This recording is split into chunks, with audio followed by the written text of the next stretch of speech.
What is going on, guys? In today's video I will show you the best lightning spear sorcerer build in Diablo 4 Season 8. This particular setup is a new build that became possible thanks to the reworked aspect of the splintering energy. This legendary aspect upgrades our lightning spear damage by up to 110%, which will be even further increased by our critical strike damage. In the late game, this equates to approximately a 60x DPS boost by getting tons of CDR from just having equipped 2 unique items. So obviously, with these types of buffs, we will be shredding anyone that comes in our way. So, if this sounds interesting to you, then let's get right into it. Let's start off with the skills, and we will be using the Ice Blades, Teleport, Flame Shield, Unstable Currents, Spark, and of course the Lightning Spear. And for our technique, we have the Ice Blade and Firebolt enchantment. Firebolt is not flashy but extremely useful by giving us access to the Devouring Blaze, Flame Feeder, and damage reduction from burning. And then the Ice Blade enchantment works very well with this build, since we are constantly spamming spells with cooldowns. This gives us couple extra blades, which means more CDR and more damage via the Conjuration Mastery. Overall, this build gets lightning spears in 2 ways. First, by casting the spell normally, and second, by proccing it with Unstable Currents. Both methods rely on cooldown reduction, so it is our #1 priority when we choose what we use. This setup is easy and effective, that excels at demolishing large groups of enemies, but we will have to get crit chance up to 100% and stack cooldown reduction until we physically can't stack no more. So then moving over to our skill tree, and this is what we have. And by the way guys, you can find the link to this full build and website guide in this video's description. For this setup to work, you will need to have a level 50 character and have finished the campaign, which is extremely easy to do in the current season. So then in the first section, we spend 2 points to unlock both abilities, the Firebolt and Spark, and then we spend 2 more points to enhance it. Spark skill is our main way of proccing the Unstable Currents. It has reasonably fast animation and gives us much needed critical strike chance. And we just put 1 point into the Firebolt, although we won't use it, just because to get his enhancement. Then we move over to the next section and spend few points to get the Potent Warding and unlock the Charge Bolt skill with 2 enhancements. Again, similar like the Firebolt, although we won't use the skill, we unlock it because of the Destructive Charge Bolt upgrade that helps us reduce incoming damage when we cast the Unstable Currents. Then we move over to the third section and spend a bunch of points for Flame Shield and Teleport. Flame Shield is our emergency defensive button, which we use when we are in danger or when we see a powerful attack is about to come our way. And of course, Teleport makes you unstoppable and is your primary source of mobility.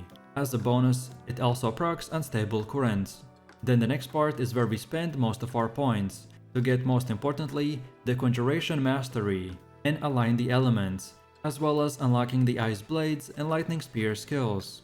Ice Blades is here to give us cooldown reduction, Conjuration Mastery, and a stack of Talraz's Iridescent Loop.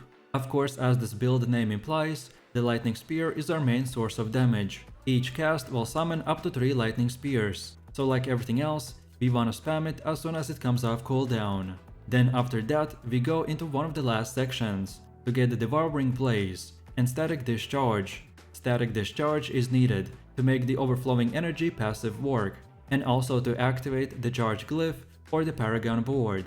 Then in the next section, we unlock the Unstable Currents and spend few points to enhance it, and also get the Electrocution and Hoarfrost passives. Hoarfrost gives us extra damage after we temper the lucky hit, and Unstable Current is another way to generate the Lightning Spears. Unfortunately, it only produces a single spear each time it procs, but we can spam a lot of the shock spells, so then the total output of it becomes insane.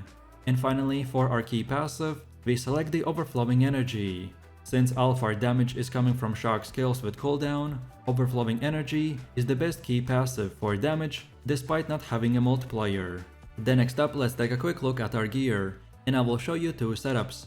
The first gear loadout will be a quick 30-second showcase of what you can use immediately with 0 grinding required, and then after that I will show you the full endgame setup. So upon finishing the leveling process, and approaching the endgame grind, many of the aspects you use are already available to use from the Codex of Power. There's no reason that you shouldn't put them to immediate use, since they can be imprinted as often as needed as you upgrade your gear. So most of our gear will be yellow with few legendary pieces as well. So for chest, gloves, boots and weapon, you can use whatever best you got at this moment.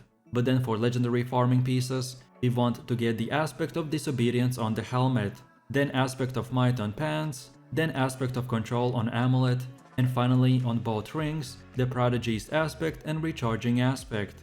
This early setup gives us a functional build to begin farming with. With this setup you can farm the legendary aspects you need for the next progression point, which is our insane endgame build.